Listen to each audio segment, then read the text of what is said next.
One like Mark Wahlberg, calling Rasta Phil a celebrity. I wasn't a celebrity like everybody think I was. I was just good in the neighborhood with friends and like people that we knew. Everybody would come together at my place called the Firehouse, and everything was smooth where you would fight outside the firehouse, but when you reach the firehouse, it's one love, you know? Yeah, it's unity, you know? And that's the thing that they call me a celebrity. And I was a big DJ back in them days, you know? But I was just kind of, is a love of the music type of thing I was doing. I was into rock and roll, and so I'll play the rock and roll for the white people, and the black people, I'll play the reggae, the soca, everything. So I was always in the mix, you know what I mean? You know, the only person I want behind me or with me or in front of me is God. And I know with him all things are possible. I'm saying something conscious. I'm saying something positive. Somebody will listen. Good is good. Good will never die. Good will always stand up. And I'm doing it my way because I know what way it is. Because really and truly, I don't need the music to survive because I always had the music. If you look at my music, I had it for over 25 years. I always been making music, but now I feel the world needs something. I need to help my black star people in Trinidad. I need to let the world see. When I met the congressman, Dimely, in LA, when I did the Arsenio Hall show, I'm falling up in what I was ordered to do, or what I felt is my dream to do. I could be broke and I'll have more friends than anybody because I love to talk to people. I like to treat them good. We could cook food, we could eat, we do everything nice, you know. You know, some women, they say to wait a man's heart, it's to his stomach, you know what I mean? And if you're cooking food, everybody is a love, you know. And the Firehouse tells you that, you know. Junior T, he's got food on the table, a curry goat and some mashed potato. Ask he came into the door, asked for a plate and then wanted more. You know what I'm saying?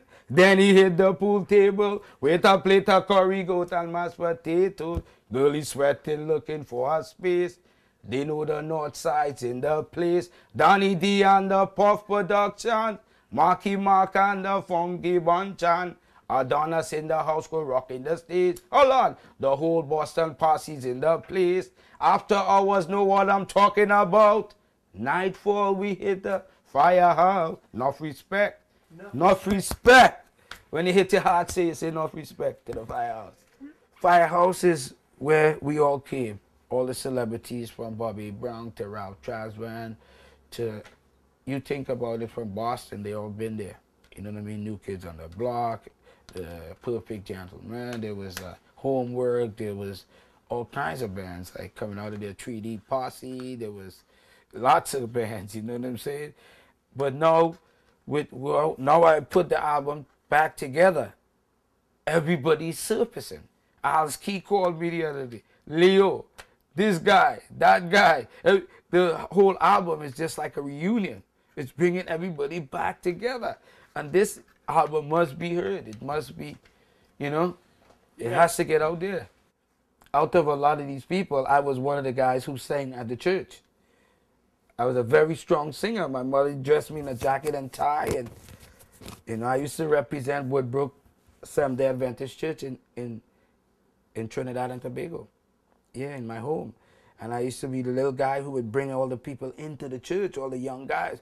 We used to run about and stuff, run up, spend our money for church and everything. But when I was singing in the church, everybody would come in.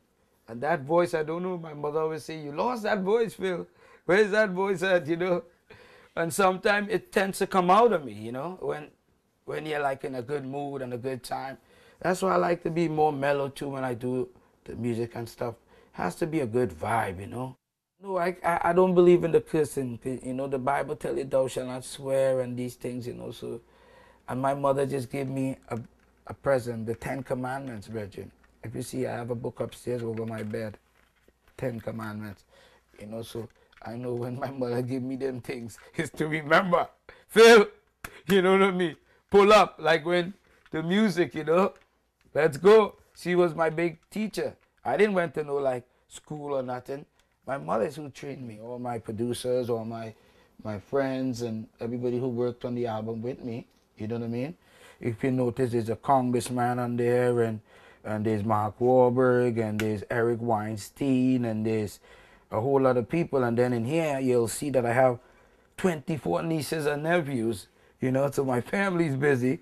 And then I got 17 great nieces and nephews. So, and then I didn't have enough room to leave out. I leave out so many friends, you know what I mean? So it's like, I hope people don't take offense, because a lot of people would be upset because I didn't put their name. And I love everybody, but I can't remember everything. You know what I'm saying? I would like to say that, you know, with celebrities, one thing people should know is they're still human beings, you know? It's like there's some good guys, there's some bad guys in the hood. There's some good guys, there's some bad guys in Hollywood, and celebrities too. So you gotta realize that there's people, man, and they're allowed to make mistakes. And why put them on a pedestal? Like, don't worship these people. You understand? That's the wrong thing you're doing when you look at these people and you judge them and you worship them, because they're going through their trials and tribulations too. Because every man have his burden to bear, you know what I mean? I'm saying, if you know something is going to hurt a person, don't do it. You know, because you can do unto others as you would like them to do unto you. I let people live. I live and I let live, you know, and that's the way I think. It's the only advice I could give to people, you know.